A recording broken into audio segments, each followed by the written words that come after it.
Brendan King back at the 2019 Cubs convention, joined alongside Chicago Cubs left-hander Cole Hamels. Cole, thanks for taking some time tonight. Appreciate you being at the Cubs convention. How has it been, your first Cubs convention, being able to attend?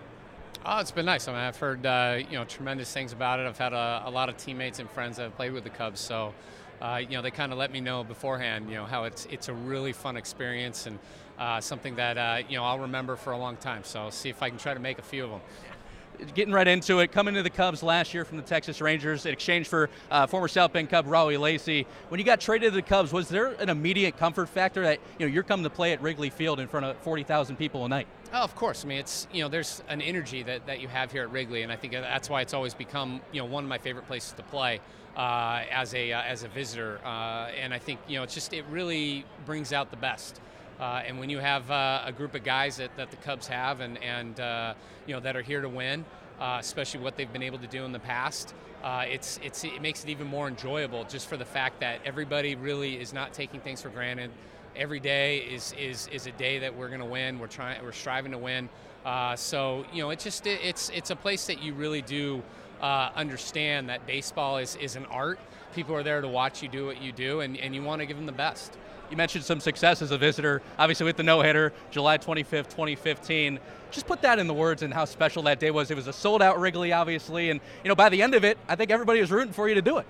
I think that's what really stuck out. I think I had a couple rough starts before that, so you're just trying to figure it out. You're going up against Arrieta, who obviously had one of the best years I think we've seen in second half from a starter. So I knew I was going up against a good guy, good lineup. I just started plugging away, and as you started to really start to notice in that 8th, 9th inning when you have home fans standing on their feet, rooting for every pitch, every strike, every out.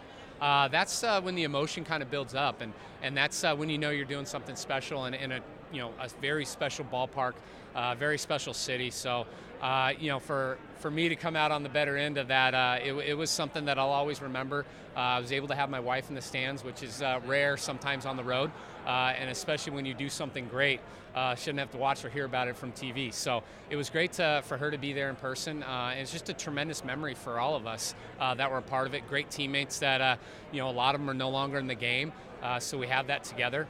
That we had a big crucial run when I was with the Phillies. So there's a lot of great memories that all kind of culminated right into that one day. And it did. It's something that I think all of us at Wrigley will always remember, and I still hear about it, which is it's a great honor.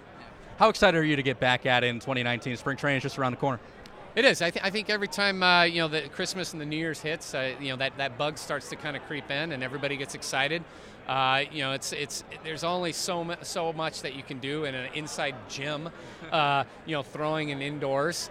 So it'll be nice to get back out on the ball field, and especially in Arizona, it's always a great spot to have spring training. So I think all of us just to kind of come together. And really go after what we've always, I think, initially, had as our goal, which is to win a World Series. And, it's a great city to be able to do so for. Your personal goals for 2019, if you've laid them out yet? There's always very similar goals. There's always new goals. But, I think ultimately it's just to be accountable for what I can do. Being a starter, it's to make every start, to be healthy, and to obviously win ball games. So, there's more to that. But it's always something that you build on and you work towards in spring training, and then obviously set forth right during the season. As I was preparing for this, one stat I was looking at, I want to get it right, 2,415 strikeouts thus far. Is 3,000, has that ever been on your mind in the past couple of years, or something, I want that, or is it just something you're happy with the 2,415 right now? No. I think, when you come up in the big leagues, you always recognize guys that have 3,000 strikeouts, and I was always a guy that could strike guys out. Don't know why, don't know how. I don't care the breaking ball, especially. Thank God, I don't throw 100 miles an hour like some of these guys. So, I've just been able to have a knack for it. So I think once you start to kind of creep into that type of realm, when you get into the 1,000, the 1,500, 2,000, then you kind of know it's a possibility. But you relatively have to stay healthy, and you have to have a long career. So that's the goal. Is to pitch a long time, and if I'm able to do so, then I know it's a tremendous possibility. But why stop at 3,000? I mean, you got to keep it going as high as you can. So I know I'll be able to do so, and that's something I just have to keep plugging away day after day. Well, we can't wait to watch your first full season in pinstripes. Cole, thanks for taking the time tonight on the Cubby Corner. Thanks for having me. That's Cole Hamels.